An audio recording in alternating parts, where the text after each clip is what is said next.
Hi friends, my name is Alecia Renece. I am a multi-passionate creative and singer-songwriter here to encourage you to build a creative business and creative life of your dreams, whatever that dream may look like. So when you listen to the radio, you hear songs that kind of sound alike. There's something about them that seems similar to the last song you listened to, and sometimes it can feel like they all sound the same. Now, these songs are usually what people deem as hits, and so these hits, they play on the radio, and you're used to the feel of them, the rhythm of them, and I want to tell you why there's a secret formula to those songs. But before we get into that, be sure to like, share, subscribe, leave a comment below. Check out the link in my description that says Independent Artist Toolkit, and it's something to help you along your creative journey. And also for my Black Girl Creatives, the Black Girl Creative Toolkit is in the link in the description as well. Be sure to like the notification bell so you get notified when I go live and when I share new content here on the platform. So let's talk about the formula for a hit song. So like I said, when you hear the radio or even some Spotify playlists, all the songs kind of sound similar. There's something about the songs that kind of just like feel like, oh, it's just easy to flow, right? And I feel like that's the point of why they deem these songs as hits.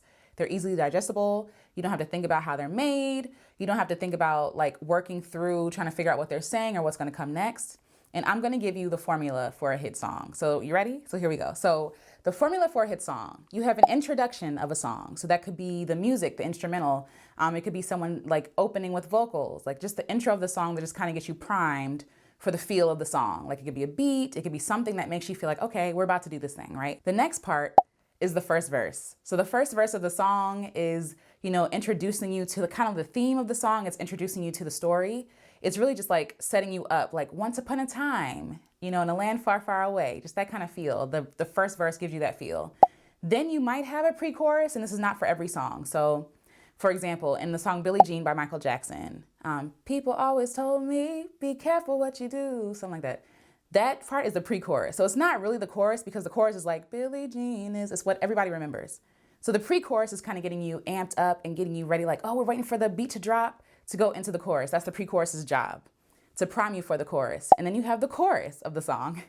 So the chorus of the song is the main theme. It's the main idea. It's like, the theme of a story. When you think of, again, Michael Jackson, Billie Jean is not my lover. You hear the first verse where he's bringing in the story. The pre-chorus, people always told me, be careful what you do. Don't go around breaking young girls' hearts. And then you go into the theme of the song where he's trying to prove his case that Billie Jean is not his lover. I don't know who Billie Jean is, but yeah, she's not his lover. So then you have the chorus. So the chorus of the song is usually what people remember.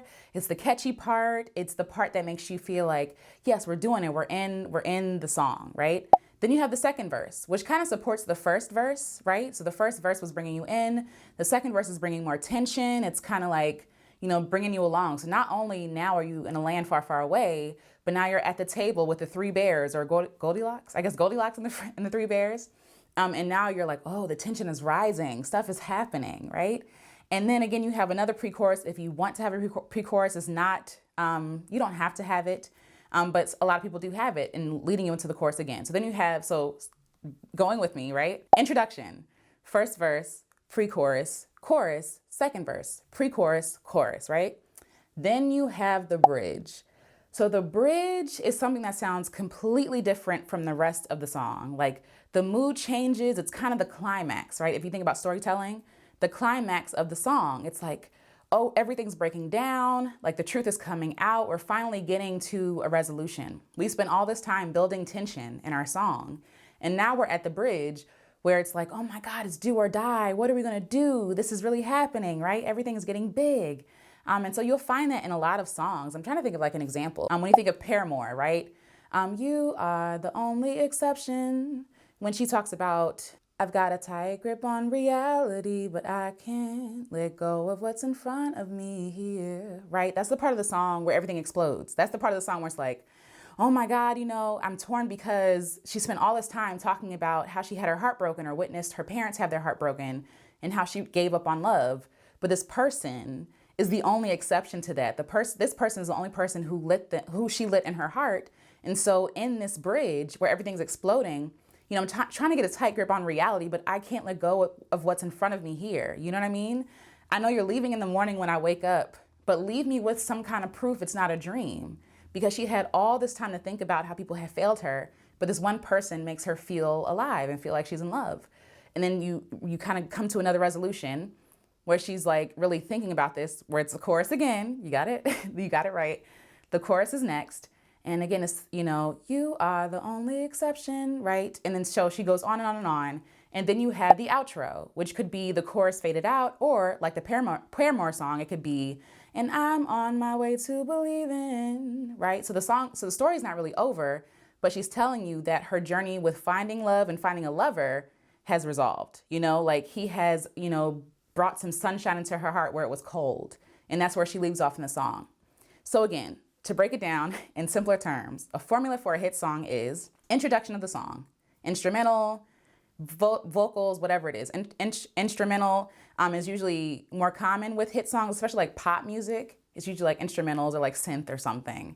Then you have the verse 1, setting up the story, setting the intention, creating the setting exactly. 3, a pre-chorus or a chorus. Then you have the chorus. Then you have verse 2, which is supporting verse 1. And then you have the pre-chorus again into the chorus. And then you have the bridge. And then you have the chorus again into the outro or resolution. So do you have to use this in a song? No. There are a lot of songs that I have not used, and there are a lot of songs that don't use this formula. And that's okay. And they still turn out to be great songs. Think of Queen's Bohemian Rhapsody. Bohemian Rhapsody follows no rules. Like, they're just out there. It's different genres of music within one song. I guess it's all kind of rock, but either way, it's different genres in one song. And so this song still is a bop. Like, it still is a great song, and it doesn't follow that formula. But when it comes to getting your song on the radio though, right? Songs tend to need to follow this method to create a song. And it doesn't mean that you have to, I hate when people force bridges in songs. Like, it always feels like this isn't supposed to be here. Like, you all just kind of went into a totally different thing. So I don't do stuff that feels forced to me, but there are songs that I have that do follow this formula because it makes sense, because it is a story and I need some sort of resolution. What some other people might do is just put a third verse in where the bridge is to kind of bring everything together. You know, instead of changing the music or the tempo or the feel of it, right? You still present that information, but you just put it in another verse. So I'm hoping this makes sense. I hope you're going with me here. And I really want you to understand that you write the music that you feel like you need to write. Now, if you want to, do pop singles and, get picked for playing your music on the radio, then yes, there are some formulas you should follow. But it's not a rule, and you don't have to follow those rules to create great music. There are a lot of great songs that do not follow that rule. I mean, just think about James Brown. Almost every single one of his songs does not follow that rule. But a lot of songs you hear, like Motown, right? There is the intro, the first verse, the chorus, the second verse, the chorus, the bridge, and the chorus again. A lot of those songs are like that. And that's because that's what was told, like, oh, this is the makers of a great song. But we're getting into a place where people have more freedom to create the music they want to create. And I feel like you should be able to do the same. So ultimately, I hope that you got something from this. If you did, let me know what you think. Leave a comment below, leave a question. I can answer it for you. If you're not clear about stuff, please ask me. I will do another video on this. And yes, be sure to get the Independent Musician Toolkit at the link in the description. And for my Black Girl Creatives, get the Black Girl Creative Toolkit to help you just take a little rest, a little vacation, to recover and reclaim your creativity. And until next video, you all, make sure you watch the next video, because if you like this one, you might like this one. So I'll talk to you all soon.